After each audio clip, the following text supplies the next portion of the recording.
Welcome to your favorite comic book YouTube channel, Cartoonist Kayfabe. My name is Ed Piskor. I'm Jim Rugg. We are a daily comic book YouTube channel, so we've got a filmography of more than 1,400 videos right now. We might have talked about your favorite comics. Take a gander. Hit the little search field. That's the magnifying glass on the front page of Cartoonist Kayfabe. Search for your favorite titles. If we did not talk about your favorite comics yet, let us know. We have big collections between the both of us, and we will push those comics to the top of the list. We've got a lot of Spawn and Todd McFarlane coverage on the channel as well, so if you dig this video, you'll probably dig that stuff also. We have a Patreon for the King Kayfabers to mitigate the kayfabe effect and get in on the ground floor. They get all the videos before anybody else. Sometimes we talk about some pretty rare items. It's the King Kayfabers who get to find the cheapest copies online before we put these videos out to Gen Pop. So Jimmy, today we're going to take a look at what I think of as the last memorable issue of Spawn. I don't know that that's even a controversial thing to say, certainly amongst our peer group, but what we'll be looking at is Spawn number 29, which is, 270 issues behind, like maybe 300 issues ago of Spawn at this point. Yeah. So we also look at the issue that follows this. And I agree with you totally about this being like a changing of the guard kind of moment. Yeah. This is where I stop, right around here. And I think I bought the following issue, and I think around there they're like new Spawn costume, and it was like a boot or something. It was the least change of a costume I'd ever seen. But this is about whenever I quit Spawn. Totally. Which is almost when I quit Image. Like Savage Dragon's pretty much it from that point on for me. You know what is preceding this is the Angela miniseries, Yes. of which we did produce a video on that, looking at the Neil Gaiman written, Greg Capullo drawn issue, 3-issue miniseries. I'll tell you a little more about this issue, too. I got rid of this. Whenever I purged my collection in the early 2000s, I did not keep this issue. A Kayfaber sent this issue addressed to me as like, Jim, look at this issue or give this issue a second chance. And whenever you picked this week, I was like, I flipped through it. There's so many words in here, and I was like, oh, I'm going to dread this. I thought the exercise for me was going to be, how long do I go before I quit reading this issue? I read the whole thing. This is a strange comic, and I found it worth my time to read it. I don't know that it's great or that it all works, but it's really interesting, and kind of the parts that go off the rail a bit, part of what makes it so compelling. This comic and the lynching issue, like if Spawn would have stayed that, I might have stayed reading it, because it's one and done issues. It's dealing with something that was topical at that exact moment, and it's kind of like a little morality play of something that was happening in the zeitgeist right then. The next issue with the lynching stuff, that's like when A Time to Kill came out, and it was clearly like influenced by that.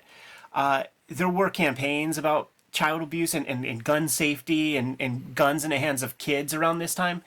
And there was just infinite amount of that stuff. Imagine if like in the internet, when the internet comes out and all the cool story possibilities that would have come from that, if Spawn would have been a MacGuffin to explore all of that stuff, it would have been fun.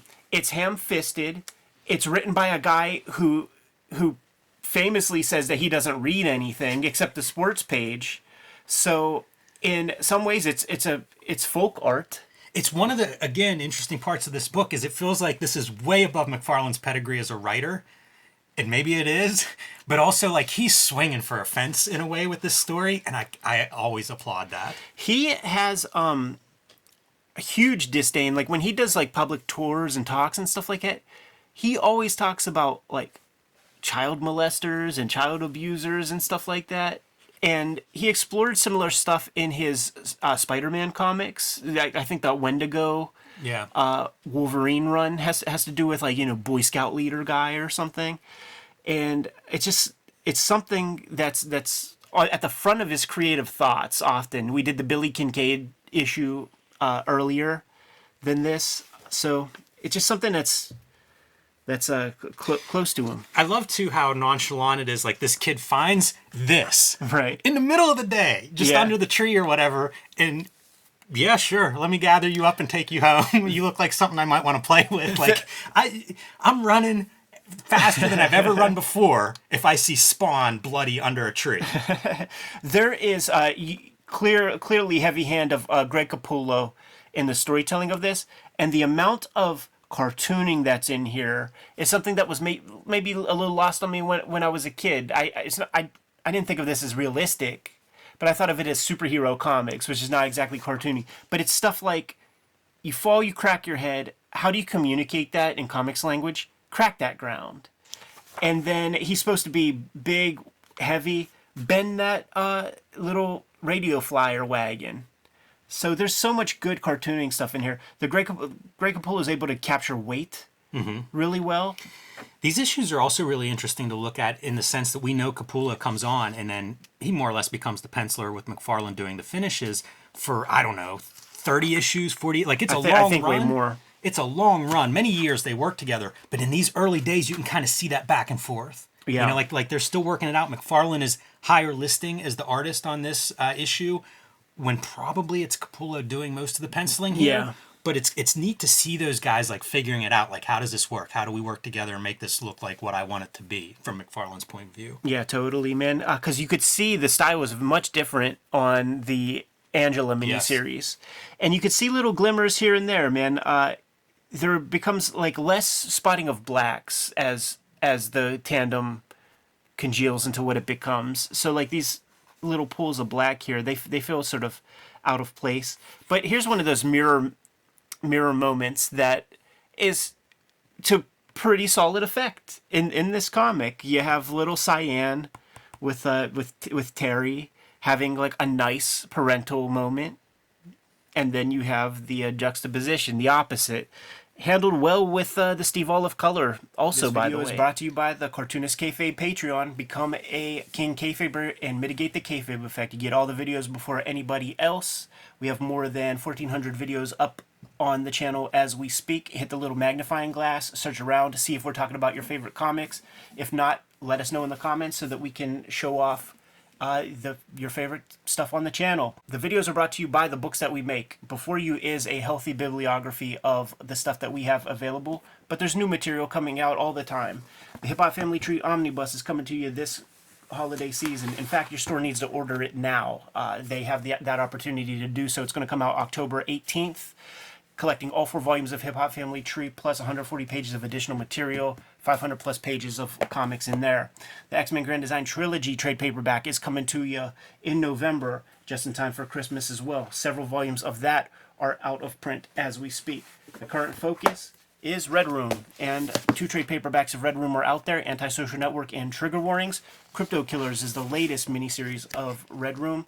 And there is a backup feature that is going to show off the characters that I'm covering in my daily comic strip in 2024. So this is going to be a hot key.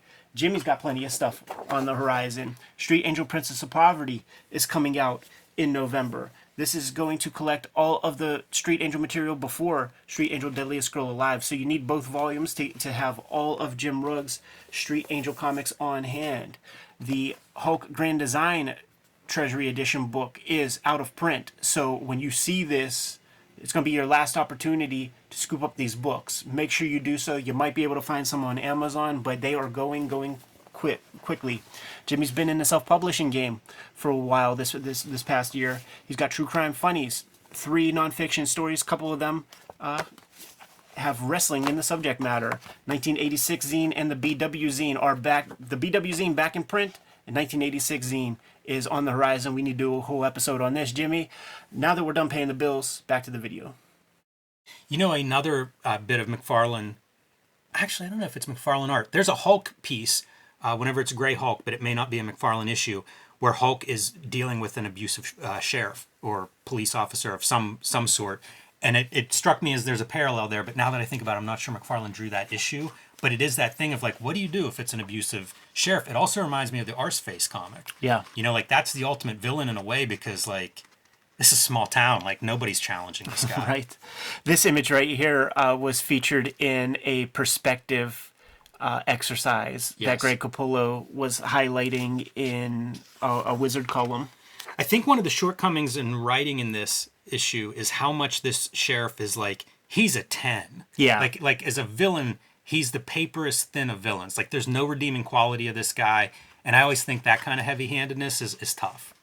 No, I hear you. They play with him in an interesting way when it comes time for church, in a way where he's kind of the direct opposite. But I agree with you. He's just He's evil. He's just pure evil. yeah. There's nobody. The banality of evil is real, and there's nobody who wakes up in the morning and is just like, I'm gonna be a piece of shit in 100% of the decisions that I make in a day. Right.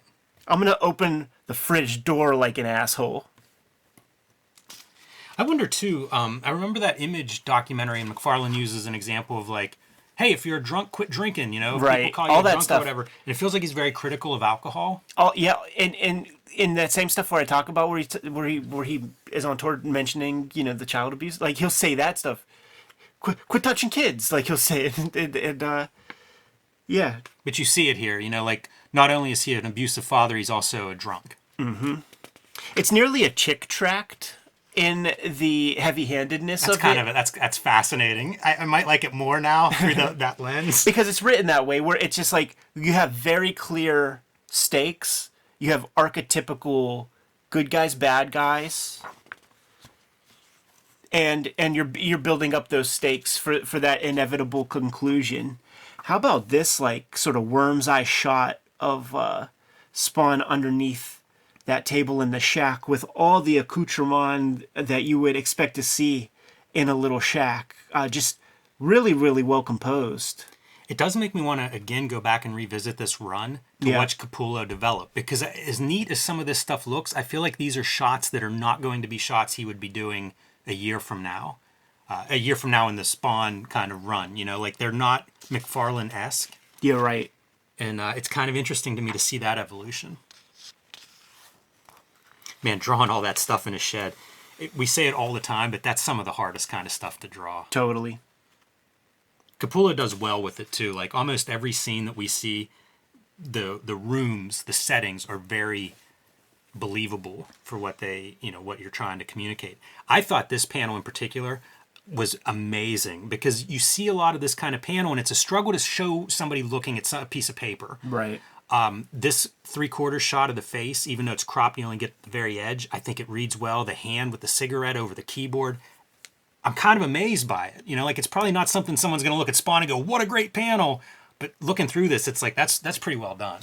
It's the obligatory Sam and Twitch sequence that's in like every issue, and I don't know if it ever built to any great climax, but certainly in 29 issues.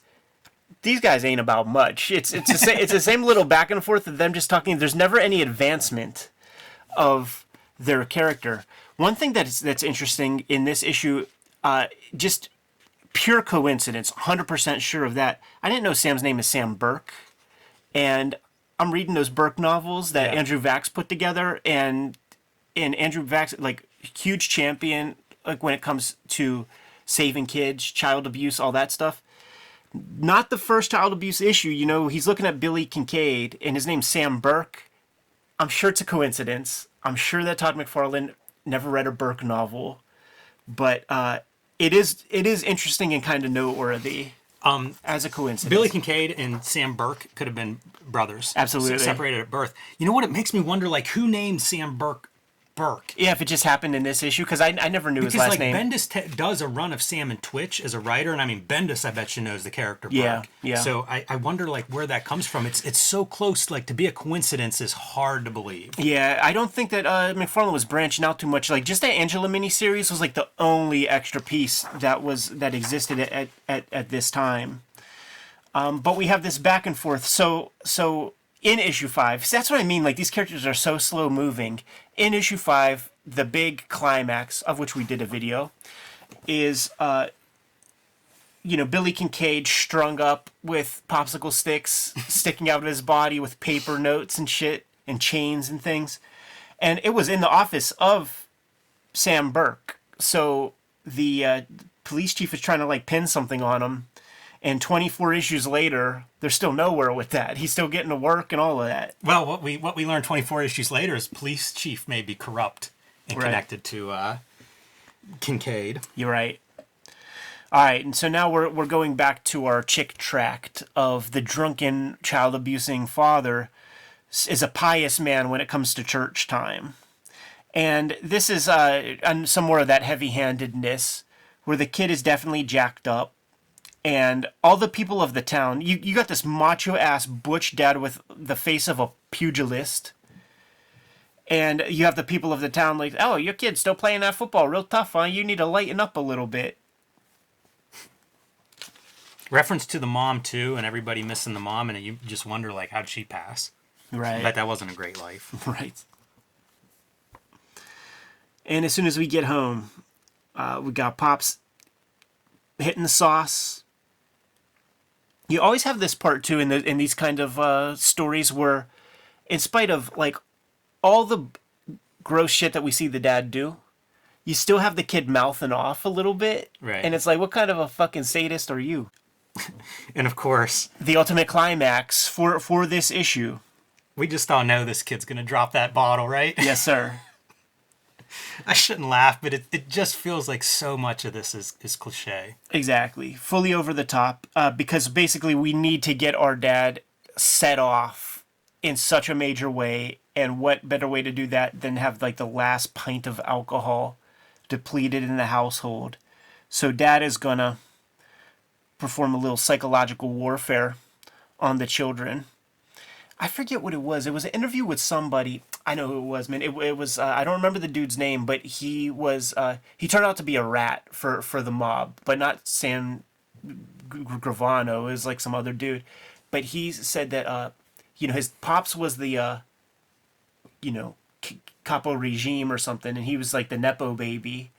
And something happened where they were going to push the kid out, and he said his own dad, like tried to shoot him and pulled the trigger, and like a bullet didn't come out and misfired or something. But he's like, when he pulled that trigger and the hammer clicked, like he's like, a part of me died anyway. That like my pops really was gonna kill me. Yeah, that's nuts. I don't think of contemporary cartoonists as being great figure artists, because of how much distortion. But I feel like this is really hard drawing, and he nails it. Yeah. And he kind of does it in cartoony language. Like that little kid is, proportioned of like a cartoon kid, but it feels like all the mass and the forms all make sense in that drawing. Yeah, you're right, man. These foreshortened legs, Very hard to tough to draw. do. The kid on that back swivel pivot and having like the trunk and the pelvis kind of like line up in interesting ways. The I feet think look even good. believable the hand around the neck, like the head being like above the hand. Sure. Even form-wise looks right. And we just got that kid blubbering mess. It is disturbing. It feels like this is a story that is just, there's too much here to be handled with the language that is in Spawn. However, it is a disturbing scene. Sure. Like it definitely gets across like a nightmare for those kids. Yeah. Which is pretty impressive. Once again, man, if McFarlane would have stayed on this trajectory and screw all your CIA conspiracies and all that stuff and just do these kind of like little tongue-in-cheek potboiler morality plays, I would have liked to seen like him handle every kind of social issue. This is like Spawn is like A-Team or Fall Guy or any of those, like we get one episode a week and we solve a problem. Right. And in this case, it happens to be this abusive sheriff. Yes. That would have been kind of an amazing, weird direction to go. Not bad transitions between the Wendy moments and the Spawn moments here. This is kind of great too, where the kids are begging Spawn not to do anything because it'll only make things worse. Right. And maybe overall it gets better eventually, but it gets worse before it gets better. Yeah. Another real solid drawing. I like two different sneakers on the kids. Cool poses. Definitely clearly in proper perspective. Mm-hmm. Where the feet touch the ground and stuff. Yeah, there's a solidity to that I did not often see in McFarlane work. No, McFarlane That's a can hard pull it drawing off. right there. Capullo can draw, but he's in that school. He's a pro comics artist, and what that requires is that literal dumb down for your audience, double your dollars. He could probably draw academically correct anything you ask him to draw, but that's not necessarily exciting for superhero comics. So he knows how to kayfabe it in a way to make it look fun and interesting. Confronting the drunken dad as he leaves the bar. And here's another one of those heavy-handed pieces where as he leaves the bar, the people inside the bar extolling the virtues of how great a fella our guy Joe is. I will say this. I know people like this who are kind of shitty to their families. Oh, yeah. Not necessarily abusive like this, but Yeah. just a dick. Yeah, totally. And they're the nicest people to strangers, and it always would make me mad because there are people close to me that are like this, and I would get so mad. Like, you treat strangers better than you treat your family. Yeah, like familiarity breeds contempt, man, and I've seen plenty of examples of that myself, no doubt. Hopefully, not too guilty of such a thing. Right. I try to be conscious of it because, it's pissed me off before. This is like a flashback to, I guess, Spawn abusing his wife. You might find yourself hitting someone you love like I did and regretting it forever. Okay, well, there it is. That's it sounds like a guilty man right there. Yeah. But he does pull one thing about it. He says that he's going to put a mark on him that'll fade in a month or so. Makes me think of Inglourious Bastards. Right. We want people to know what you did here. Right. Yeah, so we turn into a scarlet letter. It's a very disturbing looking image right there, dude. It is, especially because of how that beer can is positioned. Sure. Yeah. Got the shadow in the face. It's not unlike there was that Ethan Hawke horror movie that came out like a year or two ago, man. And there's like a lot of he wears a mask and he just sits there like waiting for something to happen in that exact position. Kind of, perfect posture, sitting straight up. You see them scary eyes. But, Spawn, misguided do-gooder, right? Like, he fucks this guy up, brands him.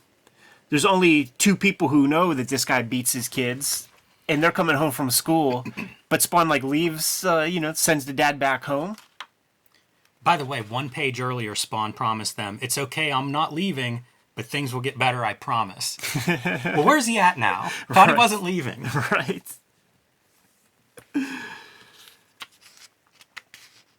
So he is a devil's angel, Spawn is, man. And it's almost like it was all coming to this moment.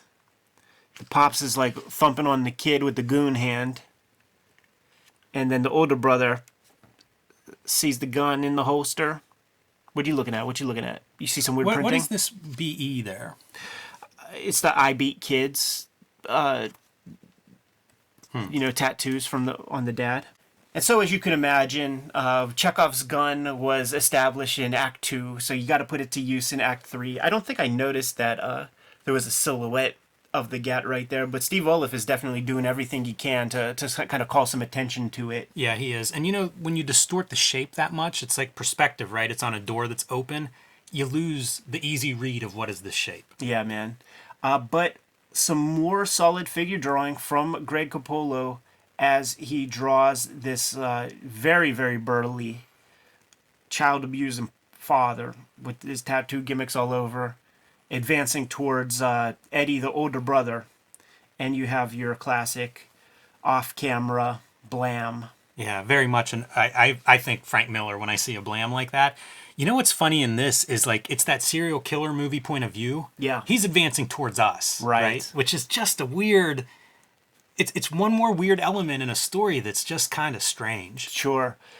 Opening the door kind of, works. It works. And, to show the stage left, of course, you have your Frank Miller type blam that we've seen. McFarlane famously doesn't read anything with much prose, but I think he looks at some comics every now and then. Yeah, I think everybody looked at Frank Miller's stuff. Because, that's in Dark Knight as well as Sin City. So whatever the short list is, I'm sure Frank Miller makes that cut. It's really fun to me when we go back into this to see what's being published here at this stage of the game. Yeah. Sergio Aragonés Marcavania are at Image at this point. I did not remember them being part of the team that early on. Yeah. I remember they had a little stint there, but that's much earlier than I remembered. And Shaman's Tears is up to issue 7. Boy, Mike Grell just pumped out those issues when he had a chance. Yeah, he made good on his promises. I think he did 4 issues. I think he got tossed, and then they invited him back, and he did another round. Always a good letters page early on, comparable to a Savage Dragon page where McFarlane's answering a lot of that stuff himself. I'm not sure who this is. Got to be Jerry Ordway, right? Was that? Oh, yeah, because Wildstar. Yeah, and Al Gordon. Was it Jerry Ordway? Yeah, Jerry Ordway and Al Gordon. I enjoy the art stuff too. The fan art is really cool. Yeah, totally. Not bad. And then wave 3 of Todd Toys figures, including the Youngblood joints. Man, this thing rocked. I had a buddy who had it, and I'm like, oh man, I got to get the Bad Rock toy. Those toys were always cool, not just the Spawn toys, but any of them that were like the big figures. You know, like the King Kong Bundy, the Andre the Giants, all those oversized, like heavy. They would always be heavier than the other toys. That's for sure. We end this issue with promoting the new costume that is forthcoming. Which is subliminally promoting the upcoming Spawn season of toys. Absolutely, no doubt. Man. You always need a new principal figure, man. The title character must be a part of the next wave. It's very impressive that Spawn able to build a toy empire off of a single character book. You know what I mean? Like if it's a team book, that's one thing, but boy, you got to get Spawn in a lot of costume changes if you're going to be able to roll out two sets of toys a year. Only sissies change their costume in a phone booth. That kind of provocative promotion, huge part of 1990s promo, makes me think of there was a famous ad for a video game called Daikatana that was like one half of the Doom team. John Romero, I believe, was the guy. And the ad said something like, Daikatana will make you John Romero's bitch. Yeah, right.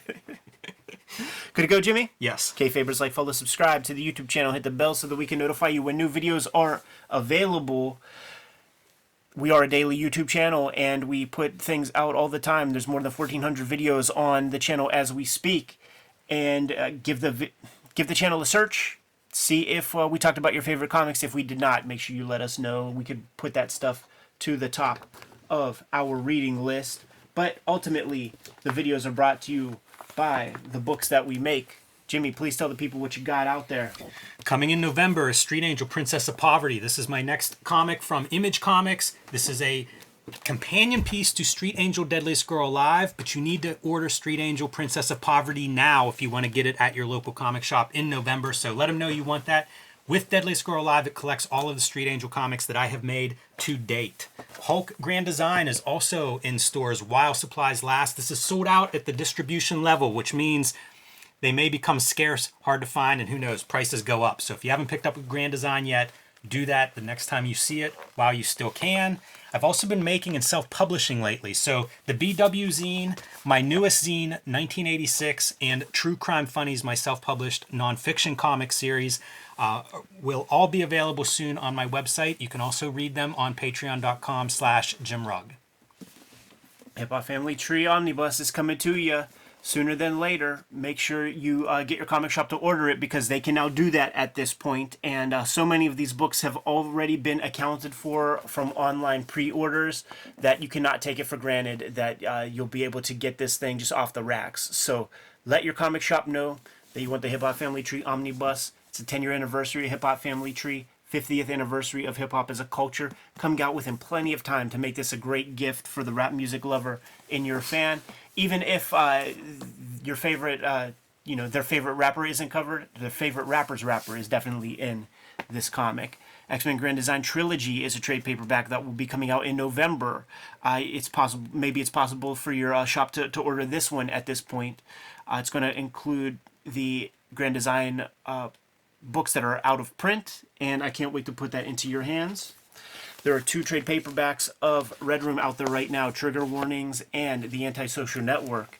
And the last miniseries of Red Room is being serialized right now called Crypto Killers. Issue 3 of Crypto Killers has a backup that contains the characters that will show up in my daily comic strip that I'll start to put out January 1st, 2024, but early adopters can read it right now at my Patreon. New strips every Tuesday. Jimmy, what else do we got going on? You can subscribe to the Cartoonist Kayfabe e-newsletter at the links below this video. You can also find Cartoonist Kayfabe t-shirts, merchandise, hats, mugs, stickers, and lots more at our spread shop. That link is also in the notes under this video. All good ways to support the Cartoonist Kayfabe channel. Giving us marching orders and we'll be on our way. Read more comics.